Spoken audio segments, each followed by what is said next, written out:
Bang, apa sih yang menyebabkan toko saya masih rugi ketika saya berjualan di marketplace? Hmm, oke, jadi di sini ada 5 penyebab yang menyebabkan toko kalian masih rugi. Dan untuk kelima penyebab ini, saya juga lakukan pribadi teman-teman ketika saya baru mulai berjualan di marketplace. Nah, kalau kalian ingin tahu apa saja kelima penyebabnya dan bagaimana untuk menghindari kelima penyebab ini, simak terus. Oke sellers, selanjutnya kita bahas saja ya untuk penyebab yang pertama. Nah, untuk penyebab pertama ini adalah menyatukan akun penjual dan akun pembeli. Jadi ketika kalian menyatukan akun penjual dan pembeli, itu ada beberapa penyebab negatif yang membuatkan kalian rugi teman-teman. Memang untuk ruginya secara tidak langsung, dan saya akan jelaskan kenapa ketika kalian menyatukan akun pembeli dan penjual, kalian akan mengalami kerugian. Nah, yang pertama, ketika kalian menyatukan akun pembeli dan penjual, itu kan kalau kalian ingin membeli barang, kalian harus nanya-nanya dulu, atau ketika kalian sudah selesai melakukan transaksi kepada sebuah toko dan barang yang kalian inginkan sudah sampai ke rumah kalian, itu nanti si tokonya akan mengirimkan broadcast kepada kalian teman-teman, dan broadcast tersebut akan merusak performa chat kalian. Nah, dengan performa chat kalian yang rusak, itu nanti pembeli kalian juga ragu ketika membeli barang di toko kalian. Jadi sangat disayangkan sekali ketika kalian menyatukan akun pembeli dan penjual, karena itu akan memperburuk kualitas toko kalian yang berupa performa chat. Oke, paham ya? Jadi singkatnya itu, menyatukan akun pembeli dan penjual adalah memperusak performa chat. Oke, jadi kayak gitu, kalian bisa hindari dan kalian bisa pisahkan antara akun penjual dan akun pembeli. Kalian bisa usahakan, dan ya saya sarankan janganlah untuk menyatukan akun penjual dan pembeli, karena itu akan berdampak fatal dan berdampak buruk pada toko kalian. Nah, ketika performa chat kalian buruk, itu kan pembeli kan akan ragu lagi kepada toko kalian. Dan kalau performa chat kalian buruk, itu kan menandakan kalau kalian itu slow respon atau lama ketika merespon chat dari pembeli. Jadi ya sangat disayangkan sekali ketika kalian melakukan kesalahan ini. Untuk kalian yang masih melakukannya, saya sarankan kalian berhenti dan pisahkan akun penjual dan pembeli kalian. Oke, paham ya untuk penyebab yang pertama. Kalau kalian udah paham mengenai penyebab yang pertama, kita masuk pada penyebab yang kedua. Oke sellers, untuk penyebab yang kedua adalah menyalahgunakan resi otomatis. Apa sih yang dimaksud menyalahgunakan resi otomatis, Bang? Nah, maksud saya untuk kata-kata menyalahgunakan resi otomatis ini berlaku hanya untuk dropshipper ya teman-teman. Nah, karena saya dropship dulu dan saya melakukan kesalahan ini, makanya saya akan beritahu kepada kalian mengenai kesalahan yang sangat merugikan ini. Nah, ketika kalian menerima orderan berupa resi otomatis, itu kalian jangan buat resi baru ya teman-teman. Nah, ketika kalian mendapatkan orderan dengan resi otomatis, kalian tinggal lanjutkan aja resinya dan kalian bisa pakai resi yang sama, dan ya kalian bisa kirimkan resi tersebut ke supplier. Jangan kalian pakai resi manual. Jadi ada dua resi nih kalau kalian melakukan kesalahan atau menyalahgunakan resi otomatis. Kalau kalian menyalahgunakan resi otomatis, itu akan berdampak rugi teman-teman. Kenapa berdampak rugi? Karena ketika ada orderan masuk yang berupa resi otomatis, dan ketika kalian berhubungan nih dengan supplier ingin melakukan transaksi, kalian malah membuat resi baru. Jadi ada dua resi, yaitu dengan kalian dan pembeli, dan yang kedua dengan kalian ke supplier. Jadi ada dua resi ya. Yang pertama dengan kalian ke pembeli, dan yang kedua dengan kalian ke supplier. Itu jangan teman-teman, karena sangat merugikan.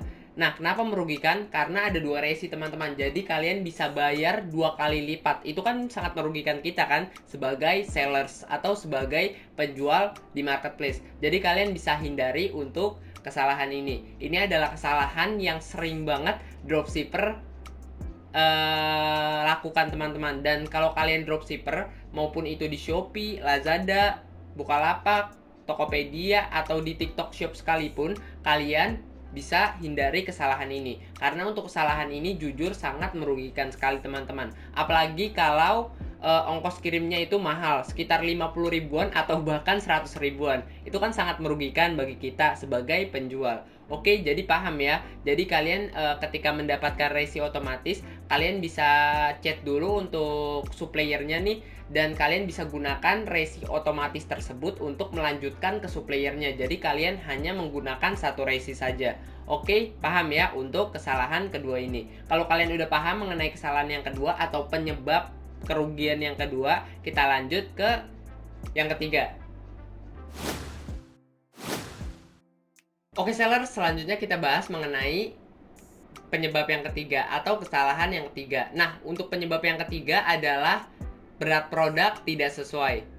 Nah, saya jelaskan ya untuk lebih rinci mengenai penyebab ketiga ini. Nah, jadi di data barang itu kan ada yang namanya berat produk. Ketika kita ingin mengupload barang itu kan wajib kita mencantumkan berat dari sebuah produk yang kita jual.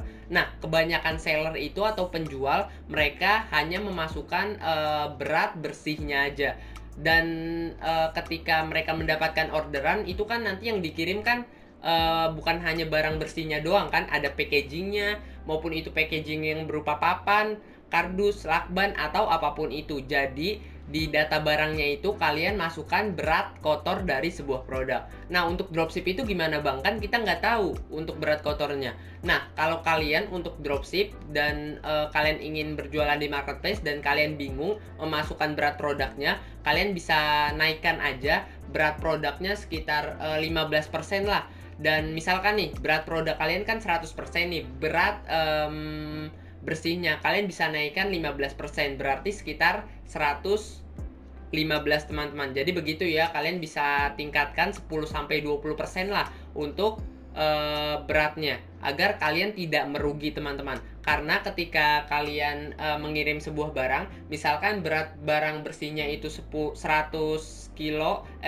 gram dan misalkan berat kotornya itu sekitar 200 gram, ya kalian harus membayar 100 gramnya. Jadi 100 gramnya kan udah dibayar, dan 100 gramnya itu kalian harus bayar lagi kan 200 gram. Yang 100 gram dibayar pembeli dan 100 gram dibayar kalian kalau kalian melakukan kesalahan ini. Jadi kalian harus membayar biaya ekstra untuk pengiriman ketika kalian melakukan kesalahan ini. Oke, jadi kayak gitu ya. Kalian bisa hindari untuk kesalahan yang ketiga ini atau penyebab kerugian yang ketiga ini, karena ini sangat merugikan teman-teman. Apalagi kalau memang biaya pengirimannya itu besar, 50.000, 100.000, dan biasanya itu untuk yang besar biaya pengirimannya biasanya di luar Pulau Jawa itu udah sekitar puluhan ribu tuh, dan kalian bisa hindari kesalahan ini agar kalian tidak rugi lagi ketika berjualan di marketplace dan kalian bisa stay cuan ketika berjualan di marketplace. Oke, jadi itu ya untuk penyebab yang ketiga. Kalau kalian udah paham mengenai penyebab yang ketiga ini, kita lanjut ke penyebab selanjutnya. Oke sellers, untuk kesalahan keempat adalah alamat salah ketik. Nah, untuk kesalahan ini sangat fatal sekali. Kenapa sangat fatal? Karena ketika kalian salah mengetik alamat dan misalkan nih, kalau kalian salah mengetik alamat beda kecamatan misalkan, yaitu nanti barangnya akan di-refund kepada kalian atau barangnya akan dikembalikan ke toko kalian teman-teman. Nah, nanti ketika barang dikembalikan ke toko kalian, ya kalian harus mengirim balik lagi teman-teman. Jadi kalian harus membayar ongkosnya sendiri, ongkos pengirimannya. Oke, jadi seperti itu ya. Itu adalah kerugian yang keempat. Sebenarnya untuk kerugian ini sangat lumayan fatal, dan untuk kerugian ini sebenarnya bisa diminimalisir dengan ketelitian teman-teman. Nah, untuk menghindarinya kalian bisa teliti lagi dalam mengecek alamat pembelinya, mulai dari letak kota, provinsi, kode pos, nomor rumah, dan hal-hal lainnya. Kalian bisa teliti lagi ketika kalian mengetik atau menyusun alamat pembeli teman-teman. Oke, jadi seperti itu ya. Kalian jangan sampai melakukan kesalahan ini, karena ini membuat omset kita makin minus teman-teman. Rugi lagi kalau kalian melakukan kesalahan ini. Oke, jadi itu adalah kesalahan yang keempat. Kalau kalian udah paham, kita masuk pada kesalahan yang kelima.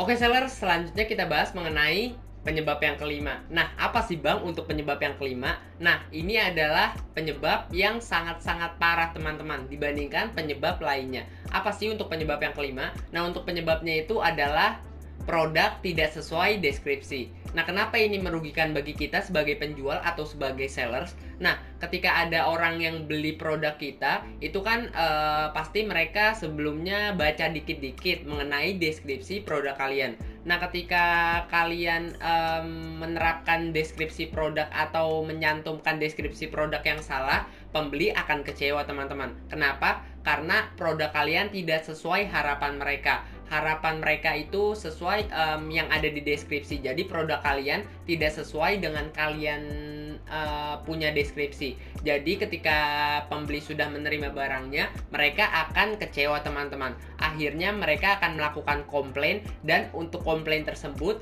membuat toko kita rugi. Kenapa rugi? Karena dengan komplain itu nanti banyak ya untuk solusinya, bisa ke pengembalian barang dan pengembalian uang. Jadi nanti barangnya dibalikin dan uangnya dibalikin, atau transaksi dibatalkan teman-teman ketika kalian salah mengetik deskripsi produk atau deskripsi produk kalian tidak sesuai dengan yang diharapkan pembeli. Nah, kalian bisa hati-hati ya mengetik deskripsi produk, dan kalian bisa samakan antara deskripsi produk kalian dan kenyataan produk kalian yang sebenarnya. Karena kalau tidak sesuai kenyataan, pembeli akan kecewa dan akhirnya transaksi yang kalian lakukan antara pembeli dan kalian itu batal teman-teman, dan kalian merugi.